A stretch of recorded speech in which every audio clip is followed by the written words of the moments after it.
Hinimok ni Pangulong Ferdinand R. Marcos Jr. ang mga opisyal at kawani ng gobyerno na gawing simple ang mga Christmas party at selebrasyon ng Kapaskuhan.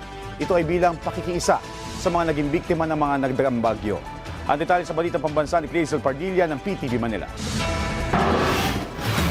Hinikayat ni Pangulong Ferdinand R. Marcos Jr. ang mga opisyal at kawani ng gobyerno na iwasan ang magarbong pagdiriwang ng Pasko bilang pakikiisa sa milyong-milyong biktima ng pananalasa ng sunod-sunod na bagyo na patuloy na nagdadalamhati matapos mawala ng mga mahal sa buhay, tahanan at pinagkakakitaan. Hinimok na Executive Secretary Lucas Bersamin ang mga ahensya ng gobyerno na bawasan ang gasto sa selebrasyon ng Pasko. Ibigay na lamang ani ang matitipid bilang donasyon sa mga tinamaan ng kalamidad. Ang tunay na diwa ng Pasko, pagkakaroon anya ng malasakit, pagbabahagi ng biyaya at paghahatid ng saya sa ating kapwa.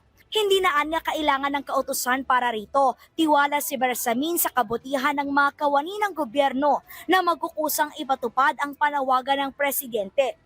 Ayon kay Romel Flores na naapektuhan ng bagyo sa Virac, Catanduanes. Tama po si Mr. President na wag muna mag-celebrate ng mga Christmas party kasi dapat po umauna yung mga nasiraan po ng bahay, madinaanan po ng bagyo, dapat po unahin po natin. Ligtas man sa bagyo ang administrator assistant sa isang ahensya ng gobyerno na si Mary Jean. Alam daw niya ang hirap ng pinagdaraanan ng kanyang mga kaanak sa Bicol Region. Mas kawawa po sila. Kailangan first priority po natin sila sa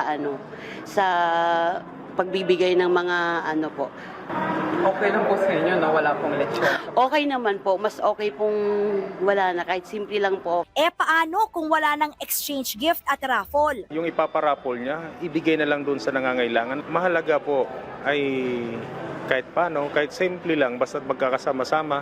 Tiniyak naman ng Administrasyong Marcos na mararamdaman ng mga naapektuhan ng bagyo ang diwa ng Pasko. Nangako rin na magbibigay ng tulong para maibalik ang kanilang mga nawalang hanap buhay at tahanan. Clazel Pardilla, Balitang Pambansa.